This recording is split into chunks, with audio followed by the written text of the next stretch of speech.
Pulling out a nail can be difficult. Just one little trick will help correct the situation. Nothing is difficult with an electric screwdriver. Take out the screw halfway, change the mode, and insert it diagonally. Do you have a chip on your countertop? It's easy to hide with 2 wax crayons and a soldering iron. Just remove the excess with a knife. What ugly joints! This should not be allowed in your house. Add a small piece of baseboard and a completely different look.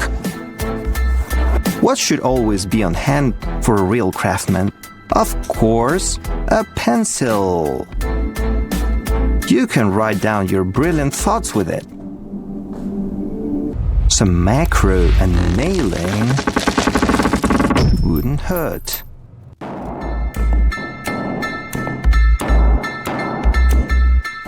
Oh, those masks. Honestly, we're all very tired of them. Fortunately, you won't have to use masks for its intended purpose anymore. There is a better option. So it's not a bad alternative to rope or even a water filter. After using it, you can throw it away without regret. We also have an interesting way to use a lighter. You only need one piece of it. Carefully pull it out and drill it. Couple more seconds, and you get a great drill bit for grinding metal. Now let's go to pipes. It's easy to pierce them if you're not careful. You can avoid this with a small metal gasket. You cut it, notch it, and attach it like this. It will no longer be possible to drill holes in the wrong place.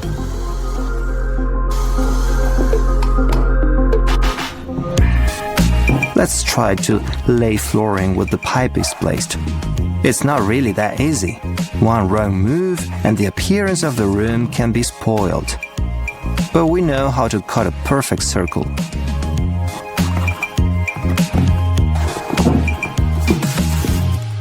A construction stapler is a great thing. By the way, you can use it for not its intended purpose, but for example, as a drift punch for metal. You will have to do a little upgrade, but trust me, it's worth it. What can you make with a small piece of plywood and a furniture dowel? I know, that's not an easy question. At first glance, nothing useful, but that's a misconception. Just a little imagination and time allows you to create incredible things. For example, this educational game will appeal to any child. And all you need to do is a marking and small notches. Grind, take glue, and use it to fix a wooden dowel.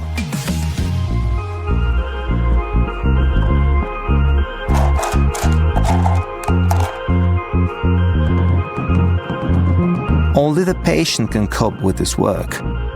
Remove all the wooden burrs and sharp corners, so that no one gets hurt. That's it. All that's left is to add the most common rubber bands.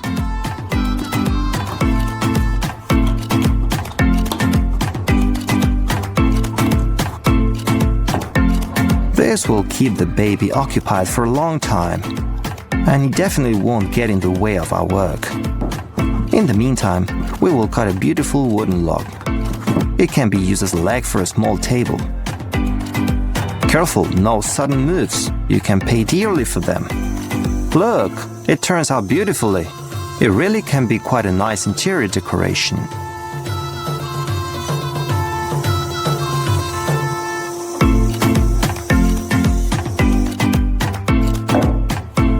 The last tip for today is a structure to hold a water bottle.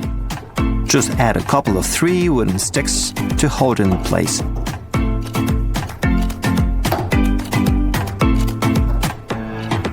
Check it out, that's impressive. We can use the handle from this paintbrush to make a DIY paint scraper. Remove the bristles and attach a hinge to the side. Then place a razor blade between the hinge and tighten it down. Now we can scrape away any leftover paint. To quickly organize this box of nails, just shake the box back and forth. The nails will sort themselves. By fastening these 4 zip ties around the middle of the paintbrush, and then cutting off the ends, the zip ties will act like a stand. Next, we'll be making a sanding drum bit for our jigsaw. We'll start by gluing an old jigsaw blade into the center of this dowel. Then we'll wrap double-sided tape around the dowel to hold the sandpaper in place. We can use an additional piece of tape on both ends for extra support. This bit will help us sand hard-to-reach places. Here's how we can form this angle bar to 90 degrees. We'll start by cutting out a right angle on one edge. Then, we'll shave off some metal so that it's easier to bend.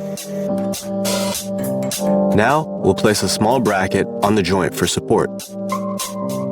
Drill 2 holes. We can collect all the metal dust with a magnet and a plastic bag.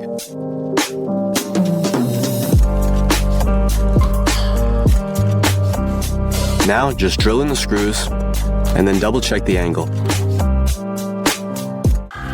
Our next project will be to make a cog-shaped wooden handle. We'll start by marking out a circle with a hole saw. Then, we'll make 6 equally spaced marks around the circle. Drill a hole at each of the 6 marks. We can use a fan from our drill to blow away any sawdust that's in the way. Finish cutting out the circle with the hole saw bit. We'll then attach a bolt, a washer, and a nut to the center of the cog and attach it to our drill. This will make it easier to sand the outer edges. Apply varnish after sanding.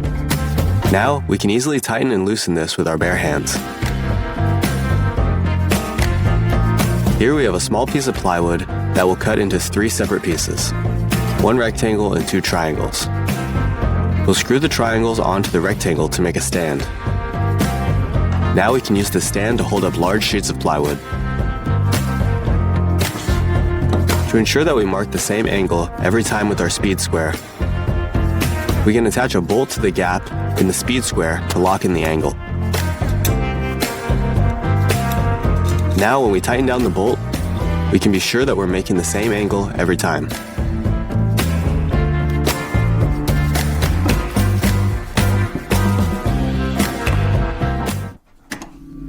Next, we'll be making a modification to our tri-square so that it can help us mark out 60-degree angles.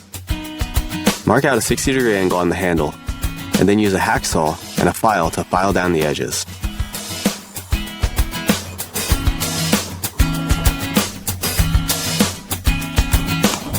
Now our tri-square can mark 90, 45, and 60-degree angles.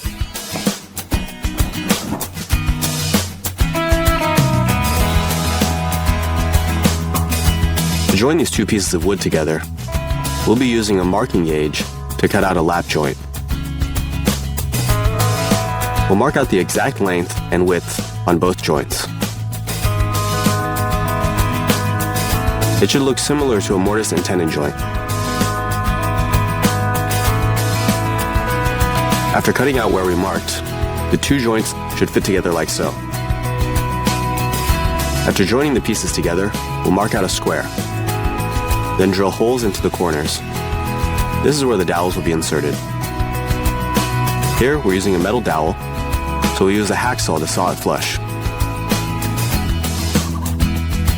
We'll sand it down and add some varnish.